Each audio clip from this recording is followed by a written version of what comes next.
Welcome to article. Memasuki bulan baru, kita udah disambut dengan deretan tanggal merah yang melengkapi long weekend besok. Jadi ada waktu ya buat kamu untuk menyimak video-video dari saya.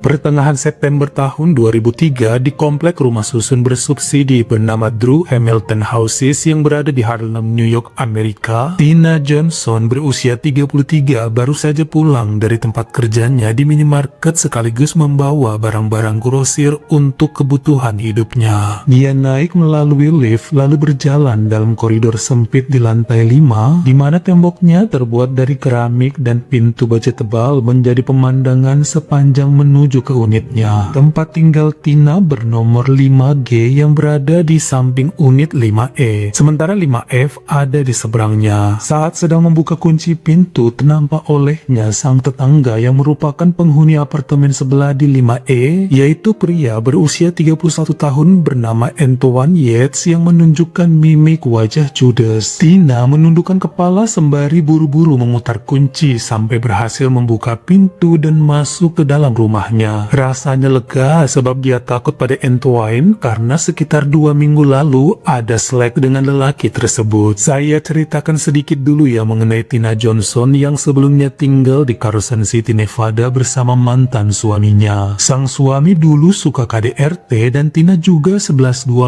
karena hobi mabuk-mabukan sampai akhirnya berpisah. Perempuan ini sempat jadi homeless, gelandangan hingga pada Oktober 2002 dengan bantuan dinas sosial berhasil mendapat satu unit di Harlem yang memberikannya tempat tinggal gratis. Selanjutnya dia berhasil kerja menjadi salah satu pegawai minimarket yang berjarak 2 km dari tempat tinggalnya sekarang.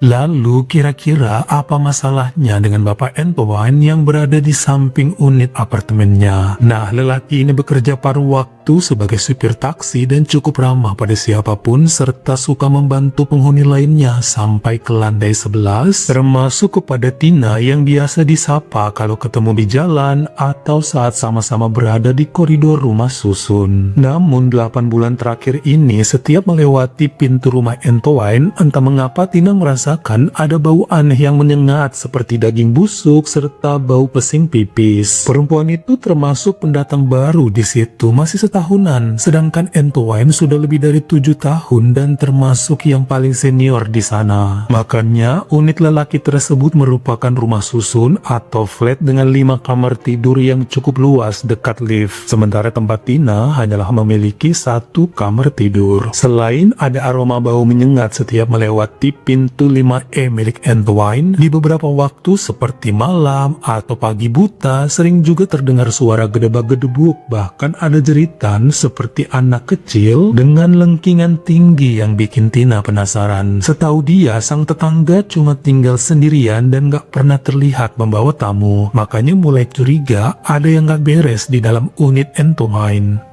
Kegelisahan mengenai hal ini akhirnya diadukan oleh Tina pada manajemen rumah susun tersebut, ya supaya memeriksa ada apa sebenarnya karena aroma dan keberisikannya sudah cukup mengganggu. Namun kenyataannya pihak manajemen flat hanya menghubungi Antoine via telepon tanpa pernah mendatangi unitnya, hingga lelaki itu pun marah dan melabrak Tina karena dianggap rese, tukang ngadu dan pengganggu kenyamanan tetangga. Nah, untuk di wilayah Harlem ini kan kebanyakan dihuni oleh mereka yang berkulit hitam, termasuk di apartemen Drew Hamilton tersebut. Jadi ya, Tina yang merupakan kulit putih pun kena ujaran rasis lah oleh Antoine karena menyebut pintunya bau. Kejadiannya sekitar 2 minggu lalu dan sejak itu seperti musuhan, setiap ketemu pasti dipelototin hingga perempuan ini jadi gak enakan dan merasa takut setiap kali berpapasan dengan lelaki tersebut. Tato hampir di seluruh lengan dan otot-ototnya cukup mengintimidasi mengintimidasi perempuan itu. Rasanya kok bertetangga sekarang mulai berubah, tidak seperti dulu awal kedatangannya yang terasa hangat. Namun ada yang belum berubah, yakni bau pesing menyengat dan bau busuk daging yang terus mengganggu penciuman saat berjalan di koridor lantai 5. Nah, karena emang rata-rata para penghuni juga sibuk bekerja, jadi hampir tidak mengenal satu sama lain. Atau kalaupun ketemu cuma say hi tanpa ada pembicaraan yang panjang.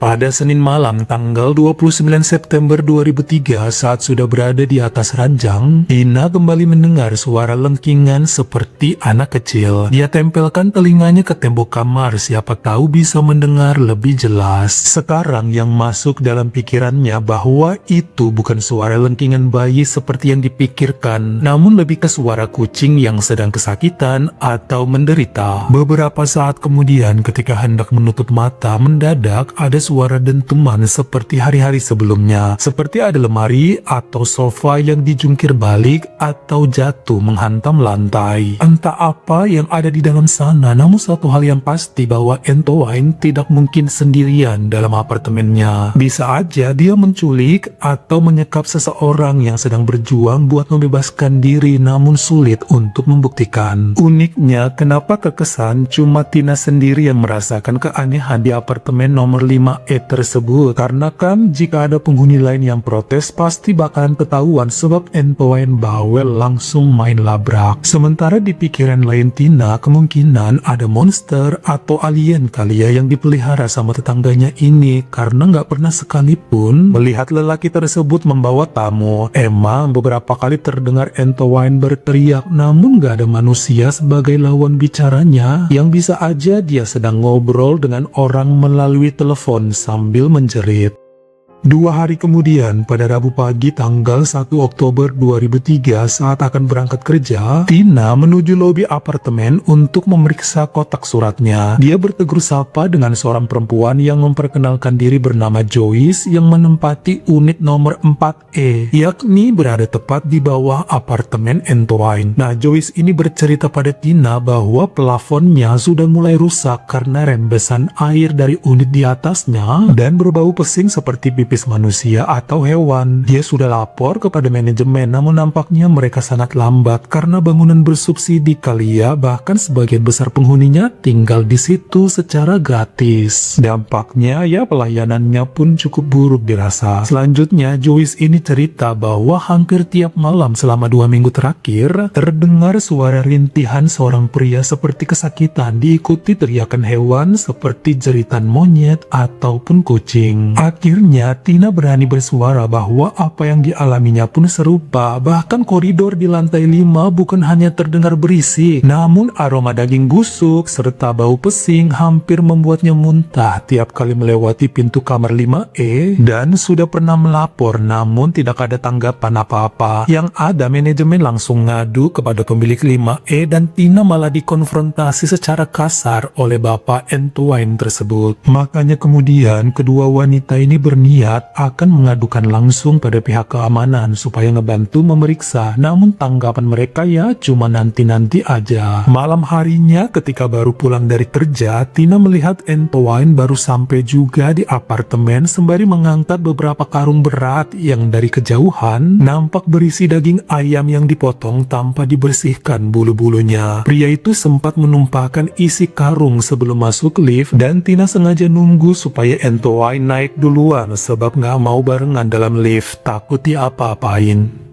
Besokannya lagi pada Kamis malam tanggal 2 Oktober 2003 sekitar pukul 10 saat baru pulang kerja dan berjalan di koridor menuju ke apartemennya, Tina heran saat melihat pintu apartemen nomor 5F atau tetangga depan rumahnya sedikit terbuka dan nampaklah seorang perempuan menatapinya dengan posisi berdiri itu agak masuk ke dalam. Tina heran karena dia kan nggak tahu nama tetangga yang satu ini meski sudah beberapa kali bertegur sapa. Wanita tersebut sebenarnya bernama Caroline Domingo yang awalnya berekspresi datar, kemudian bertanya dengan setengah berbisik, "Apa kamu mendengar keanehan di kamar ujung dekat lift yang bernomor 5E? Sudah hampir sebulan ada yang aneh di dalam sana." Tina pun langsung menjawab, "Iya, saya dengar," dan mencium kebusukan juga dari pintunya. Caroline pun langsung menarik Tina masuk ke rumahnya lalu menutup pintu, kemudian bercerita mengenai putrinya yang berusia 12 tahun yang beberapa hari lalu keluar dari lift dan melihat pintu unit 5E sedikit terbuka, lalu ternampaklah sepasang mata menyala karena terkena lampu. Sayangnya kondisi dalam apartemen sangat gelap, jadi tidak bisa melihat jelas makhluk apa itu yang pasti bukan manusia. Nah, karena takut, sang putri langsung kabur kemudian menceritakan pada Caroline. Dengan panjang lebar, akhirnya Tina juga curhat pengalamannya mendengar kegaduhan dari rumah Antoine, termasuk suara-suara aneh, bau menusuk busuk, dan benda-benda mencurigakan dalam karung yang sering dibawa oleh lelaki tersebut masuk ke apartemennya. Orang yang tinggal tepat di bawahnya juga kan merasakan tetesan air pipis ke plafonnya, hingga kemudian Caroline Domingo pun berniat akan ikut bersama Tina untuk membuat laporan atas kejanggalan dari unit 5E yang ada di ujung lantai 5.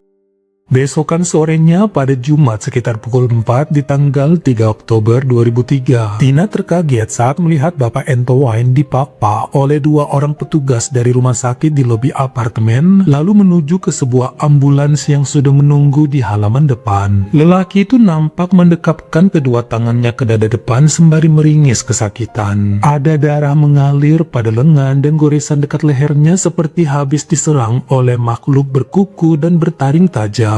Beberapa penghuni rumah susun yang ada di bawah saling berbisik, namun Tina belum mau ikut campur. Kemudian naik ke lantai 5 dan melihat pintu apartemen milik Antoine yang tertutup rapat, meski ada sedikit bercak merah seperti bekas dielap dengan jari. Suasana koridor sangat sunyi, dan ketika perempuan itu masuk ke apartemennya, masih terdengar suara gedebak-gedebuk dari sebelah, yang berarti monster yang dicurigai masih ada di sana. Menjelang tengah malam, suara tersebut mulai hening sampai Tina memberanikan diri menelpon 911 untuk menceritakan sejauh yang dia curigai dan ketahui mengenai unit 5E di sampingnya. Setelah itu dia pun tertidur pulas.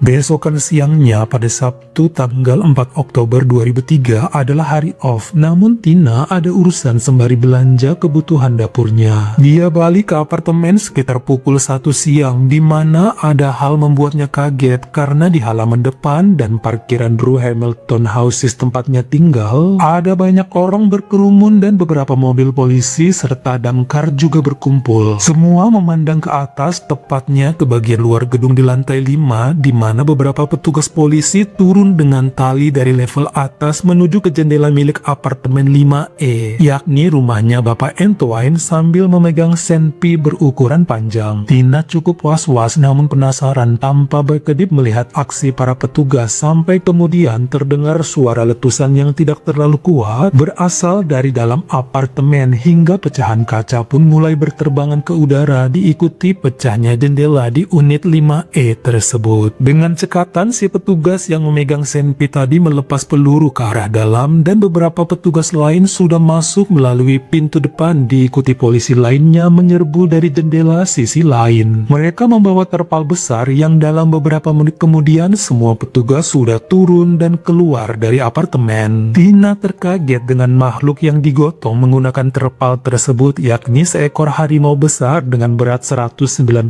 kg yang nampaknya sudah dalam keadaan pingsan sehabis terkena bius senpi oleh para petugas. Beberapa saat kemudian, ada seekor buaya besar berukuran 2 meter juga yang dibawa keluar bersama seekor kucing, dan semua ini adalah hewan peliharaan dari sang tetangga di unit 5E.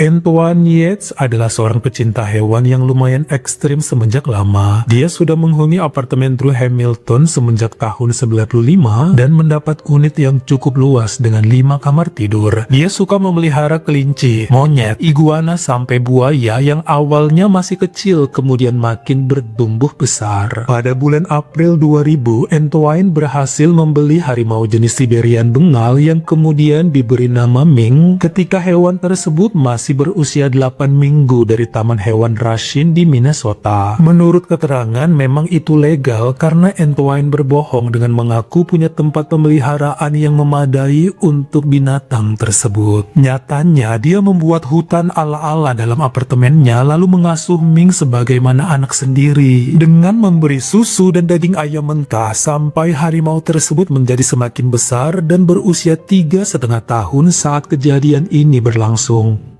Sang macan Ming disatukan bersama semua hewan lainnya padahal tempatnya tidak layak sampai kemudian pipis dan pup sembarangan yang aromanya kemana-mana dan tetesan urinnya sampai ke tetangga di bawah. Bahkan sebulan terakhir si harimau mulai mengganggu dan menerkam kucing kesayangan Antoine, makanya sering terdengar suara lengkingan seperti anak kecil. Padahal mah suara kucing yang mencoba menyelamatkan diri. Antoine kerepotan sendiri karena sekarang Ming sulit diatur, bahkan menyerang sang tuan sampai terluka dan hampir kehilangan nyawa. Harimau itu juga yang pernah dilihat oleh putrinya Caroline Domingo dalam kegelapan saat pintunya terbuka dan untung tidak sampai diterkam. Suara gedebak-gedebuk tiap malam adalah ulah Ming yang mengejar hewan lainnya atau menyerang tuannya saat kelaparan hingga merusak beberapa lemari. Pada awal tahun 2004, Antoine mengaku bersalah dan terkena hukuman 5 bulan penjara atas tuntutan kecerobohan yang dapat membahayakan jiwa orang lain. Sementara Ming kemudian dipelihara di Animal Rescue di Berlin Center, Ohio, lalu kehilangan nyawa 15 tahun kemudian pada bulan Februari 2019